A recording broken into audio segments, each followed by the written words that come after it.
This work of fiction is intended for mature audiences. It contains themes of psychological horror and violence presented in a restrained manner. All characters and events are entirely fictional. The narrative is not intended to glorify or encourage harmful behavior. I was born again in the cold embrace of the Atlantic, where the dark, endless deep cradled my earliest memories. I am the great white whale, known to some as Moby Wick, whose vast, silent form has long inspired both wonder and dread. In the gentle cadence of ocean currents and the quiet pulse of the tide, I learned to move through a realm as ancient as time itself. Yet even in the early days when the sea was a sanctuary of untroubled beauty, I sensed that change was stirring, an ominous presence that would come to haunt our underwater world. I remember when the surface was little more than a shimmering boundary, a place where mysterious vessels would appear on the horizon. In those distant days, I felt the vibrations of human activity long before I saw the hulking shapes of their ships. Their presence was heralded by the sound of creaking wood and the scent of smoke carried on the wind. I could not have known then that these evil beings, so eager to exploit the ocean's riches, would mark the beginning of a nightmarish era for my kind. In the fullness of time, my once peaceful domain became scarred by human exploitation. I watched from the depths as ships, once symbols of exploration and hope, turned into instruments of death and devastation. Their tools, though primitive in their earliest form, grew ever more refined. The memory of sharp thrusting implements is now a thing of terror in my mind, replaced by a more modern cruelty that still sought to capture and dispatch the wonders of the sea. It was not merely a hunt for my flesh or that of my kind. It was an act of debauchery over a world that should have remained free. As I journeyed farther into the dim corridors of the deep, I discovered remnants of a past filled with loss and despair. Here, among the scattered relics of broken vessels and time-worn artifacts, lay silent mementos of lives lost too soon. They were not displayed in vivid cruelty, but their presence spoke volumes, a solemn reminder of a time when our lives were undervalued by those who dared to hunt us. The currents carried not only water, but the weight of collective sorrow and fear. Every ripple whispered the sad songs of a forgotten age. In my early journeys, I had been a quiet observer of the world above. I could sense a distant, persistent grief as human technology advanced, each new invention a further step away from the eternal harmony of the deep. The vessels that now patrolled the blue waters were more than mere machines. They were extensions of a will that sought to capitalize on nature. In every encounter, I felt the subtle, painful tug of fate, a call to confront an injustice that had long festered above the waves. Even then, the sea spoke to me in hushed tones. The ocean, as vast and timeless as it is, carried with it the memories of countless lives. It was a place where sorrow and beauty intermingled, and where every creature bore silent witness to the cost of human greed and exploitation. I was not alone in my awareness. My kind, though scattered across the expansive seas, shared in the silent lament. Together we were bound by an unspoken promise to preserve the ancient legacy of the deep, even as the surface world sought to alter it forever, to fill their endless needs. Thus, with the slow dawning of grim understanding, I resolved to wander the vast ocean in search of solace and peace. But even in retreating to the quieter corners of the deep, I could not escape the shadow of that encroaching darkness. Each day was a measured step further into the labyrinth of our shared history, a tapestry woven with threads of both beauty and sorrow. And so began my journey, a silent testament to a realm in desperate need of protection and the first stirring of a resolve that would eventually lead me down a path I could not have foreseen. Time has a way of softening the sharpest wounds, yet some memories remain etched in the heart of the deep. I have carried with me the marks of encounters both minor and severe, a constellation of reminders that human hands had once intruded upon our realm. These memories are not told in the language of explicit horror, but in the quiet sorrow of what was lost. Each scar on my massive body is a whisper of the past, a record of a time when the balance of the ocean was disrupted by narcissistic creatures that reached far beyond the balanced natural order of the world. In eras past, the instruments of human pursuit were crude yet effective. The echoes of ancient struggles still reverberate in the watery corridors where I now swim. I recall the days when wooden vessels prowled the surface, their crews driven by a desire that was as insatiable as it was misguided. The ocean, once an expanse of serenity, was transformed into a stage for conflict, a place where each passing moment was stained by the silent crimson life fluid of my kind. I do not dwell on the explicit details, for the true horror lies not in the vivid portrayal of violence, but in the enduring sorrow that such actions imprint upon all of Mother Nature. Today, the methods have evolved despicably. Modern craft, sleek and technologically advanced, sweep across the waters with an efficiency that belies their intent. Their presence, though masked in the language of conservation and progress, carries echoes of the same destructive will. As I traverse the deeper, quieter channels of the ocean, I feel the weight of these changes. It is a burden not solely of physical wounds, but of a spirit scarred by the relentless passage of time, exploitation, and the endless hunt. I recall the solemn day when a vessel drifted too near, its engines humming a modern dirge. The encounter was not one of overt brutality, but of a cold, measured intrusion that left an indelible mark upon our shared existence. No place was sacred, not to them anyway. In the soft shadows beneath the waves, I encountered others who carried similar burdens.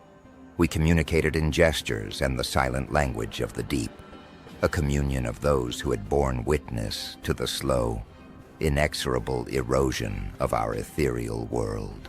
Each passing wave, each subtle shift in the water's tone, told a story of lives unfulfilled and a legacy interrupted by the gluttony and greed of those who walked on land. It was in these quiet moments that I began to understand the full scope of the tragedy. The ocean was not merely a victim of human encroachment. It was a living chronicle of overindulgent, etched in the delicate balance of its every advancement. Within the swirling eddies of my memory, I felt a call, a beckoning from the god, Poseidon himself, to rise above the passivity of grief.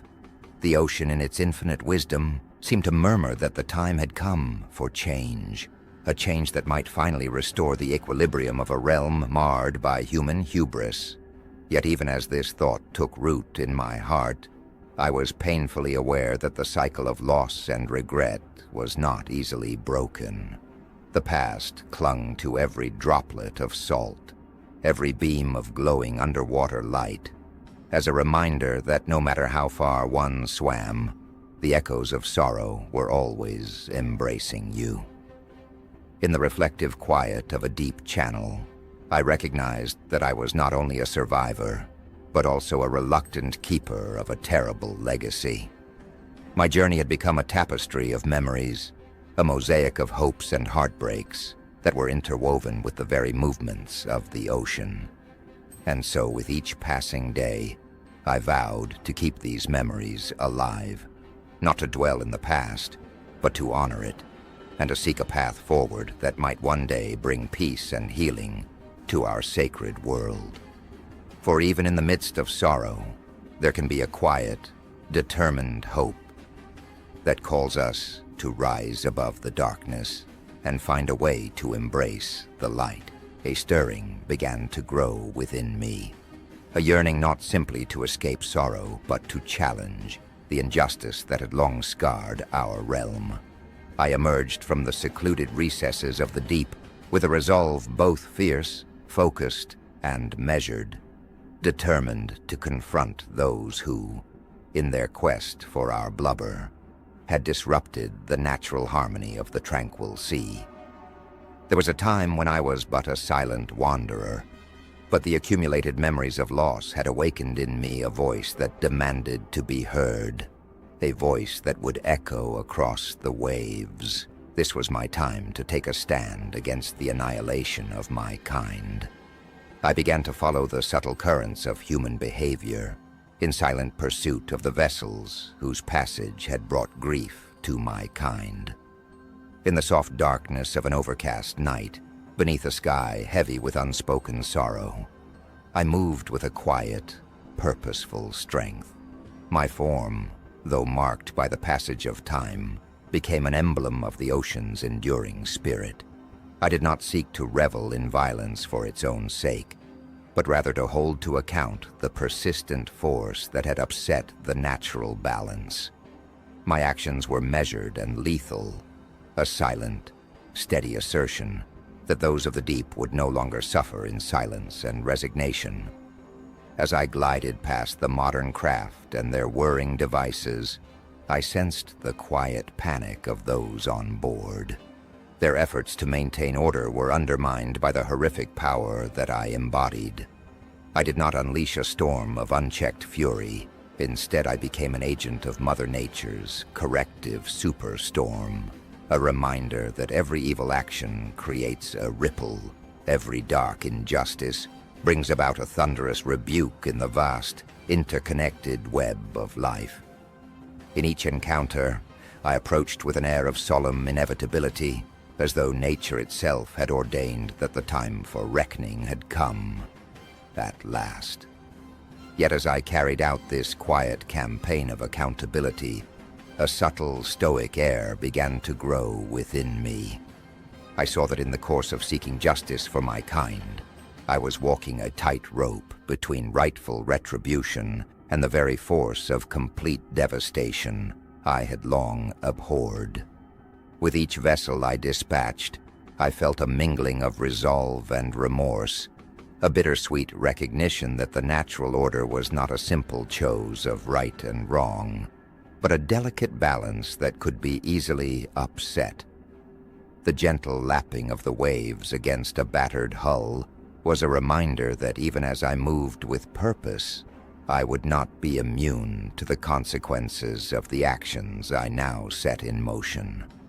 In that reflective twilight, the sea itself seemed to speak to me in tones of both mourning and hope.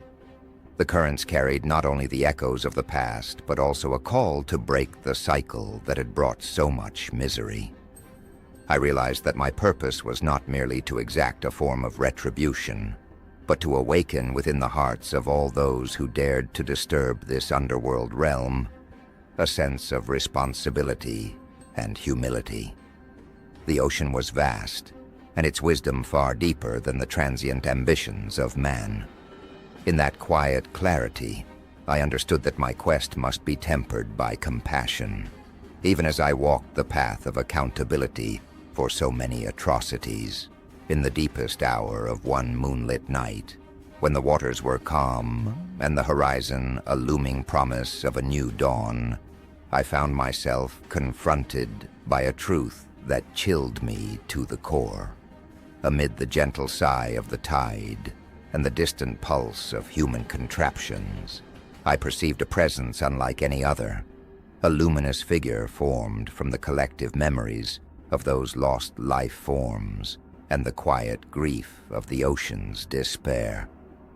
This presence was not an enemy to be vanquished, nor a foe to be met with unbridled wrath. It was a silent emissary of the deep's ultimate and unending compassion, a reminder that even the darkest chapters of our past might yield the possibility of a better, brighter tomorrow. As I drifted among the soft shadows of a quiet channel, the figure approached, a being whose radiance was not harsh but imbued with the gentle light of forgiveness. Its form was vague, an elegant manifestation of every silent tear shed by the ocean and every memory of lives intertwined with its fate. In that moment, I was forced to confront a painful irony. In my fervent pursuit of justice for my kind, I had, in turn, become a reflection of the very destruction I sought to overcome. The realization was as profound as it was heartbreaking. The endless cycle of retribution had, over time, consumed me. I reached out with a sense of resignation and hope, as if seeking absolution from a burden carried for far too long. The luminous figure, with a grace that transcended words, extended an invitation for me to break free from the cycle of endless sorrow. Its silent message was clear. True strength lies not in perpetuating the pain of the past, but in embracing the possibility of the future and healing. For a long moment, I hovered in the fragile balance between the relentless pull of retribution and the gentle promise of redemption. The quiet lapping of water against my scarred form was a soft reminder of all that had been lost, and of all that might yet be salvaged if only I could find the courage to change. In that heart-stopping instant, I understood that the ultimate horror was not the acts committed in the name of vengeance, but the gradual erosion of our souls when we allow anger to dictate our fate. I realized that my journey, which had begun as a silent lament for a wounded world, was now at a crossroads. Continue down the path of relentless retribution, or allow the soft, transformative tide of forgiveness to wash away the scars of the past.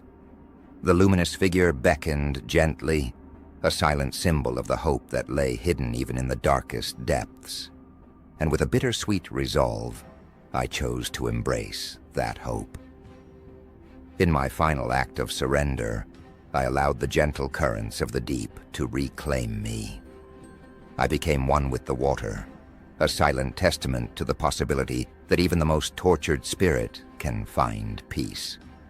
The figure's light merged with the shimmer of the early dawn, and in that quiet union, I felt a transformation that defied the endless cycles of sorrow and revenge. The sea, in its timeless compassion, had offered a chance for renewal, a chance to honor the past without being held hostage by its pain. As I faded down into the endless blue depths, I left behind a legacy not of unceasing fury, but of quiet remorse and hope. I, Moby Wick, the great white whale, had learned that the true path to healing lay not in the pursuit of vengeance, but in the courage to accept forgiveness. The final truth was simple, yet profound. Even in the depths of darkness, the ocean holds the promise of a new dawn, a dawn in which the wounds of yesterday may finally begin to mend, heal, and erase old wounds. And so as the tide carried away the remnants of my former body, I became a whisper in the vastness of the deep, a soft, enduring reminder that even the fiercest storm may give way to calm, clear dawn, and that from the ruins of sorrow, a new hope may arise. In this quiet final moment, I leave you with the memory of a great white whale who, having known both the depths of despair and the promise of forgiveness, embraced a fate that was as unexpected as it was redemptive. The ocean, with all its ancient wisdom, has taught me that while the past may be marred by sorrow, the future can be shaped by the gentle art of healing. May the echoes of our shared journey inspire compassion in the hearts of those who wander these vast blue realms, and remind us all that even the darkest depths can give birth to light and to new life. Hello, my Nightmare Obsession fans. We hope you loved this story, and were almost frightened to death, left wanting even more. If so, please share video and our channel link with friends and family, and ask them to subscribe, like, comment, and share with their friends and family too. We really want to create more nightmarish horror stories for you, so please be sure to like, share, comment, and subscribe to our channel now. We would really appreciate it. Thanks so much.